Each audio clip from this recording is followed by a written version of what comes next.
Hello, you're welcome to another edition of Rethinking Theories. My name is Titilope. Today we'll be discussing personas. What are personas? Personas are fictional representations of the potential users of a product or service. Persona is a tool or a technique that is used by a product developer or a user experience developer to design a particular product or service offering. And personas are also used by marketing professionals to communicate the value that a product delivers to its end users. When persona is used, you take into consideration the goals of the end users, their needs, their motivations, their frustrations, and any other attributes that is important in creating an appealing product or service offering.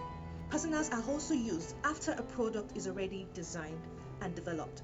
They are used by marketers to communicate to the end users that their own offering or a particular product is better than what is being delivered out there in the market, to differentiate themselves from the competitors. So take, for example, a particular smartphone that is intended for students will probably be designed in a different way than smartphones that are intended for the aged or for younger kids. And this is because, the more that a particular product is able to meet the need of a user, the more the users will embrace it. It is important to note that the use of a persona is only as effective as the quality of the research that is carried out in understanding the potential users. One needs to understand if there are attributes that are common to potential users, or users should be placed in different segments based on their different needs, the way they are supposed to use the product, even the price they are willing to offer to get the product or the service. Now, we'll be taking a deeper discussion regarding how to create personas at some later time. The objective of our discussion today is to enlighten us that personas are not only useful during product design or development or during marketing activities. Do you know that as a job seeker, you may need a persona to understand those employers or organizations that find your skill useful, where you fit the most in terms of your personality, your skill set, your educational background, and even your work experiences. Now, how would you do this as a professional? Using personas during job search or as a job seeker would require you to consider yourself as a product or as a service offering, and consider organizations and employers as the users of your service or of your skill set as a product.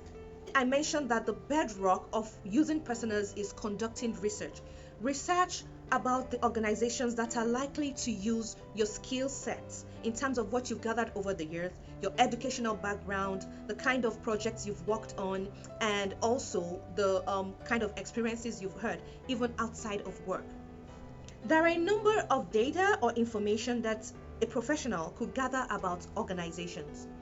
This includes how they source for their staff, how they reward good performance, how they promote from one level to the other, the range of salary that is being offered, and even the long-term career gains from the organizations.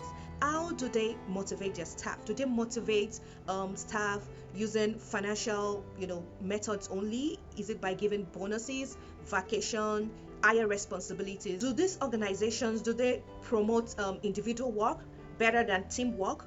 There are a lot more attributes that you could come up with when designing your personas. Now, after you have designed the personas of organizations who are likely to use your skill set, there are two things you need to do. You have to understand yourself in terms of attributes that you cannot compromise on. And this has to do with your values. What are your values as an individual? Do your values fit into the values of those organizations? What is your personality type? Are you extroverted or you're introverted?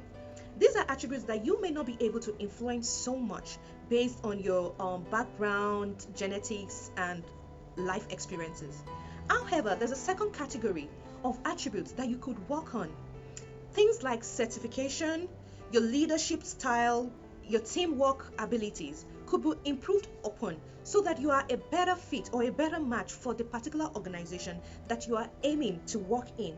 So once you have the attributes of the organizations and you're able to define them clearly, then you have to step back and see how you fit into those attributes. If an organization XYZ usually recruit through social media and you are interested in that organization, you have to start making use of social media. You have to put yourself out there, you have to make your brand visible, and you have to make your self-worth visible to that particular organization.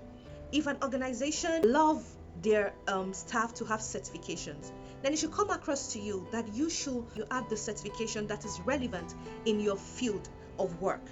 And once you're able to, define the persona of the different types of organization that could use your skill set, you'll be able to position yourself better to communicate your value to the organization. Even during the interview stage and pre-interview, you'll be seen as a better fit for the team or a better fit for the organization in comparison to other candidates. Till next time, please let's have your comment, subscribe, and like the video. Thank you.